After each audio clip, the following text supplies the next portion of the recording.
Olá pessoal, vamos lá para mais uma aula, né? Vocês estão se preparando aí para o Enem.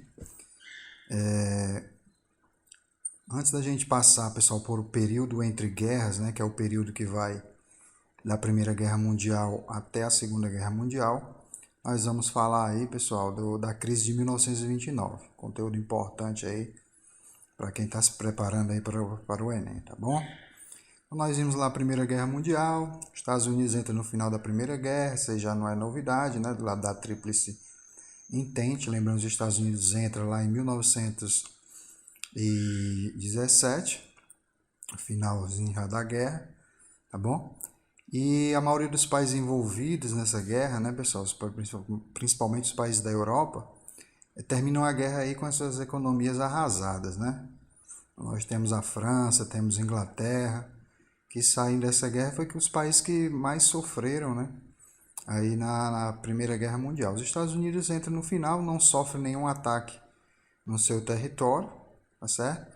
Lembrando que os Estados Unidos também financiou a maior parte desses países, né, da Tríplice Entente, com armamento, produtos industrializados e também com alimentos, tá certo? Então, os Estados Unidos, que já eram uma grande potência econômica, se torna a grande potência mundial aí. Sua economia havia lucrado com a guerra e não parava de crescer, tá bom? Essa crise de 1929, pessoal, também conhecida como a quebra da Bolsa de Valores ou o crack da Bolsa de Valores, né?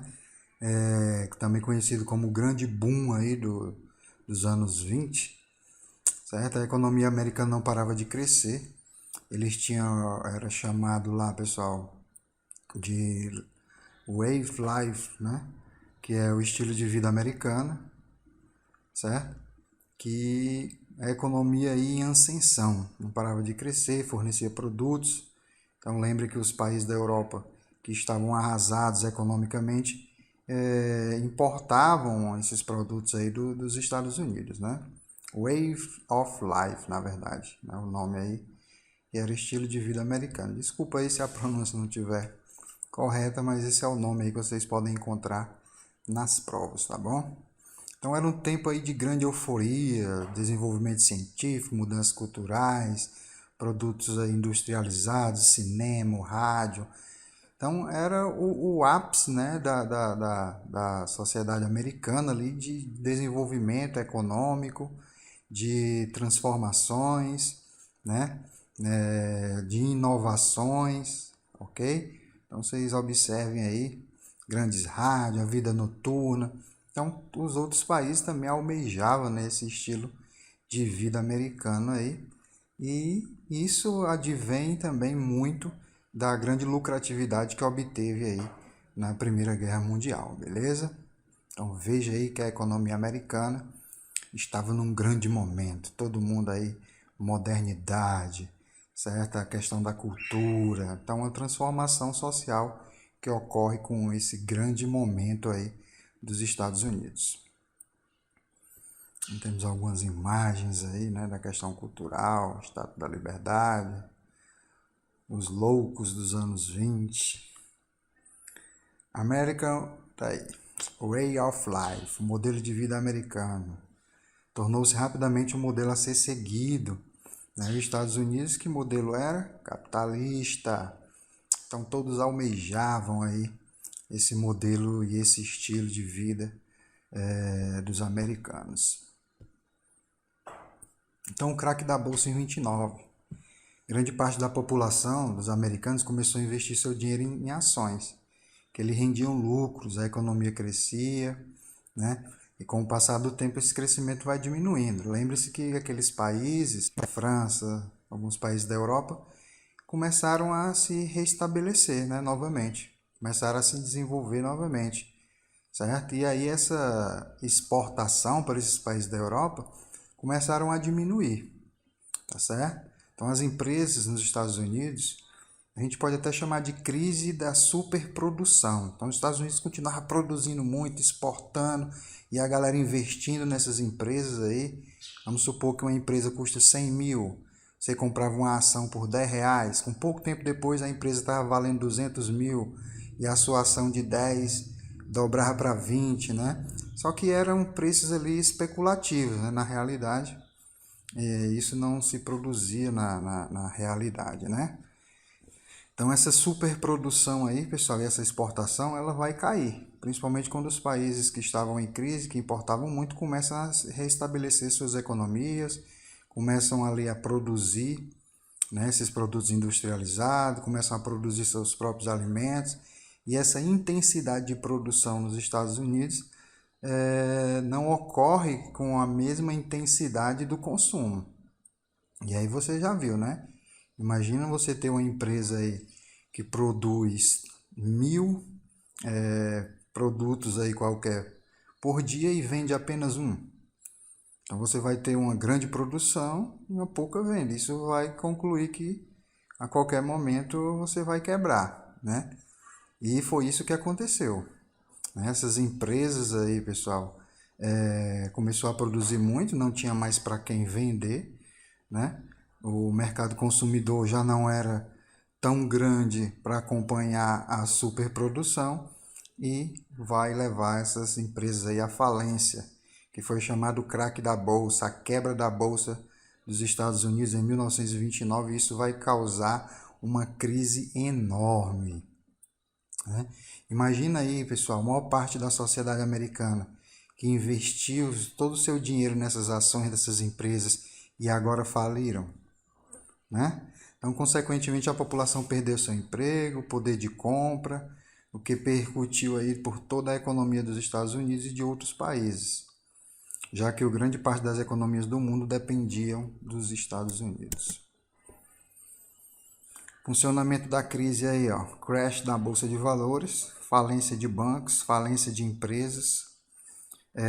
Você tem aí forte, pessoal, contração do comércio, gerando desemprego, diminuição do consumo, menos poder de compra, vai gerar no esquema 1 aí a quebra da bolsa de valores e uma crise imensa nos Estados Unidos. O esquema 2 tem um mecanismo da crise, subconsumo e superprodução.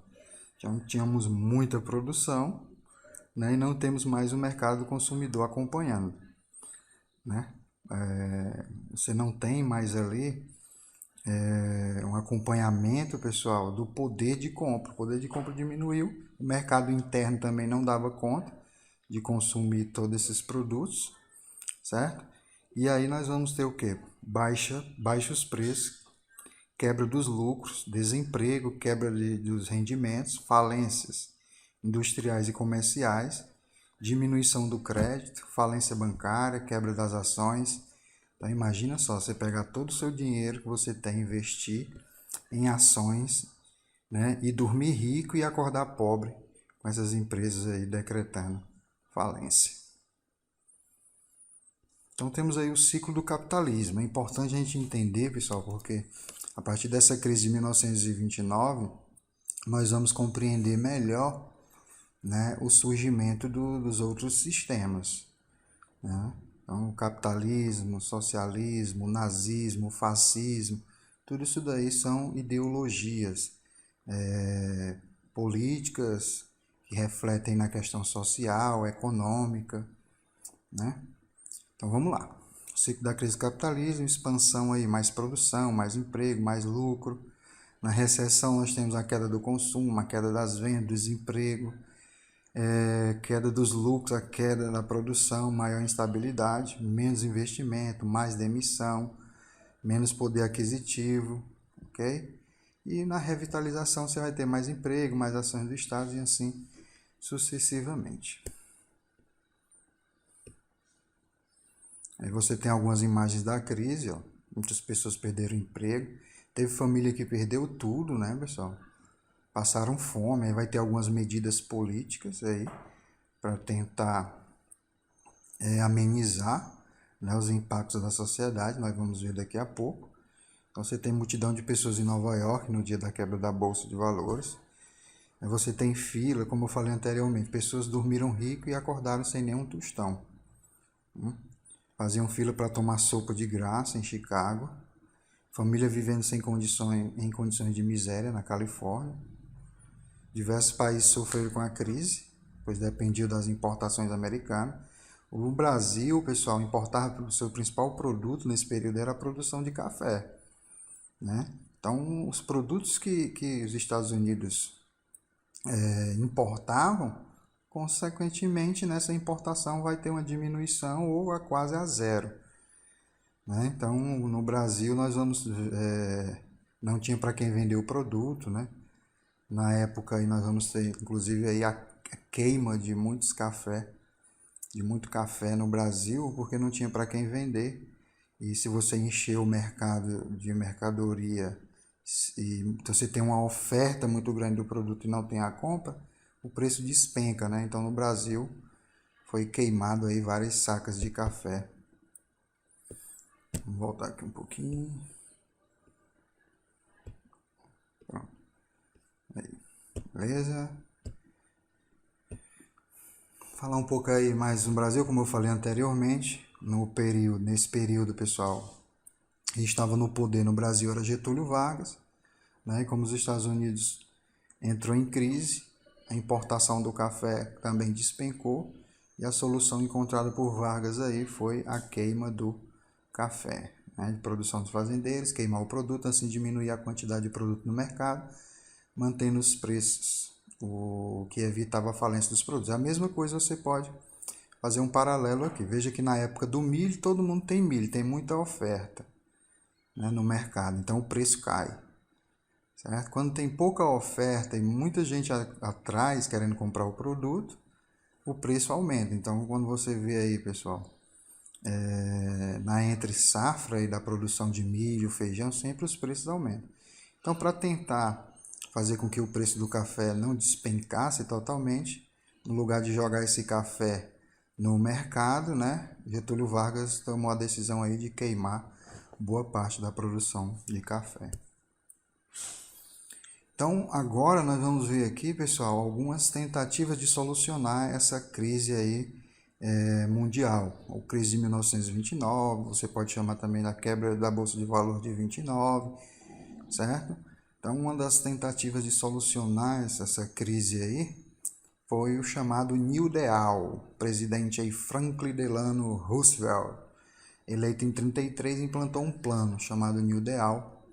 E a política consistia em interferir e controlar os preços da produção de indústrias e fazendas, diminuindo a inflação e estoque da produção, investir na contratação de operários, isso aqui é importante, anotem aí, tá bom? Para trabalhar em obras públicas. Então ele começou a gerar aí esses empregos através dessas obras públicas e diminuir grande parte do desemprego. A política é responsável pela recuperação e saída da economia dos Estados Unidos da crise, voltando ao seu funcionamento normal.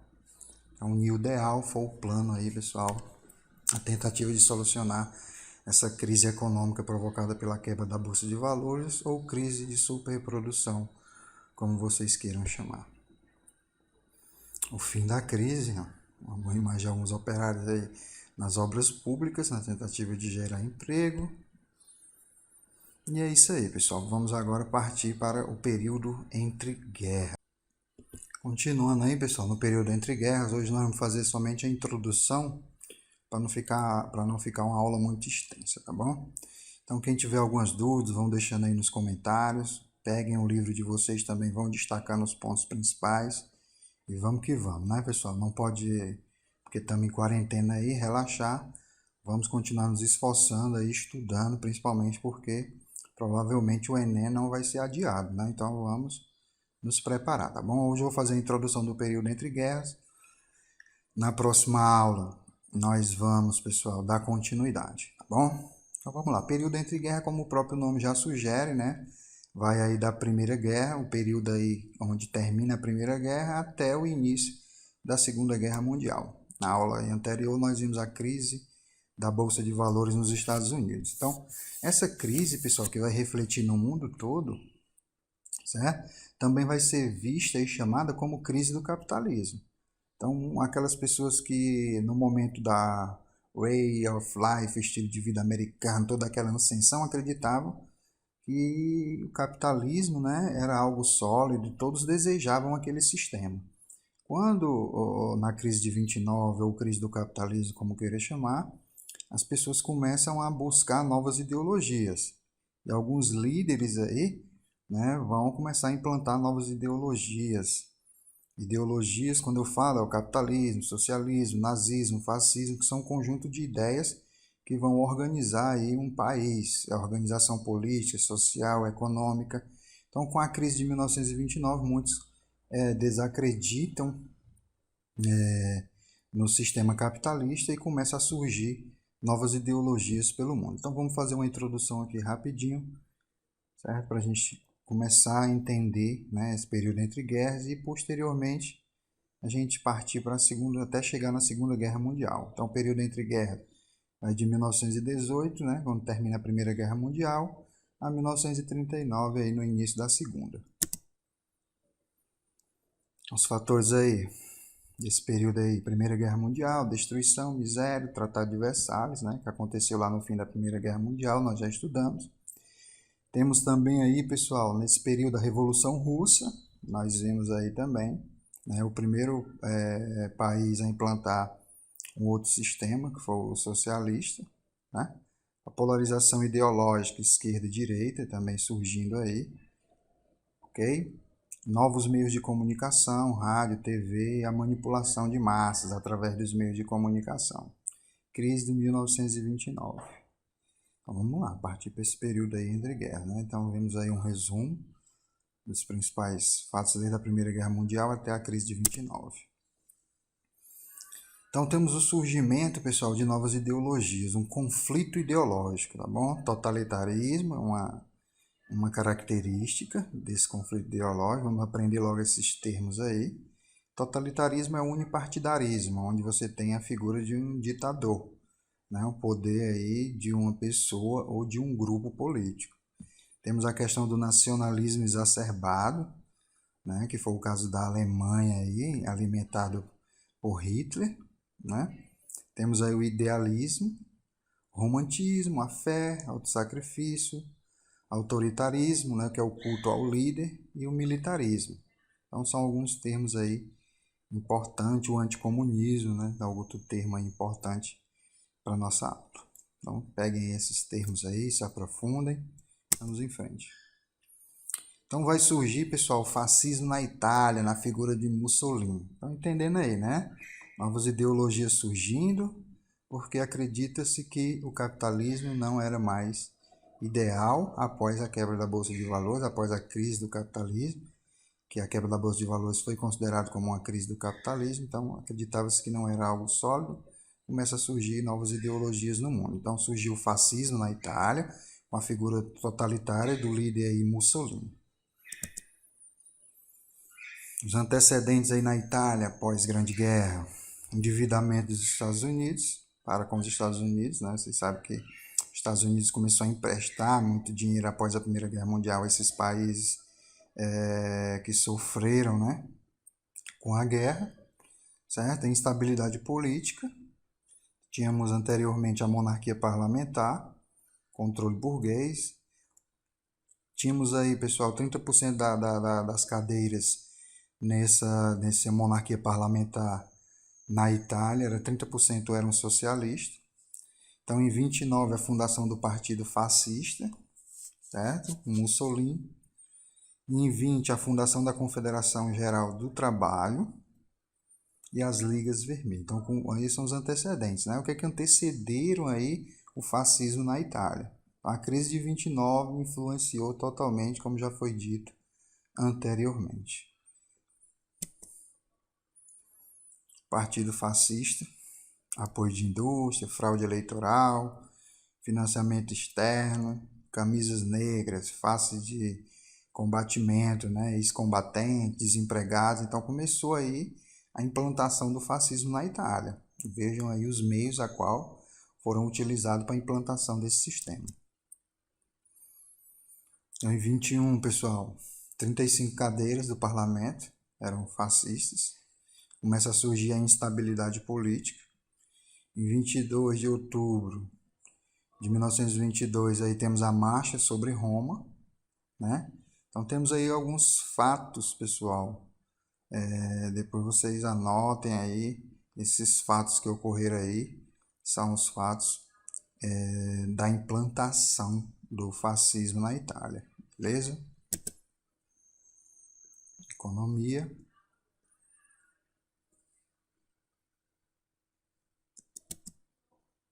Beleza? Então, vamos ficar aqui com o fascismo na Itália. Nas próximas aulas, nós vamos falar aí sobre o surgimento do nazismo, o surgimento aí, pessoal, do socialismo, entre outros, ok? Então, período entre guerras aí, você vai focar principalmente no surgimento dessas novas ideologias. Então, vimos aí na Itália, né? Dá uma pausazinha aí, ver os antecedentes, para a gente não se alongar muito. Qualquer dúvida, deixe nos comentários. Próxima aula a gente vai falar sobre o nazismo na Alemanha, beleza? Essa ideologia nazista que vai culminar, né, a partir desse surgimento do nazismo na Alemanha, vai culminar aí, pessoal, como o líder teve Hitler, no início da Segunda Guerra Mundial, né? Então, já começa a surgir esse sistema nazista que vai, pessoal, ser o principal responsável pelo início da Segunda Guerra Mundial.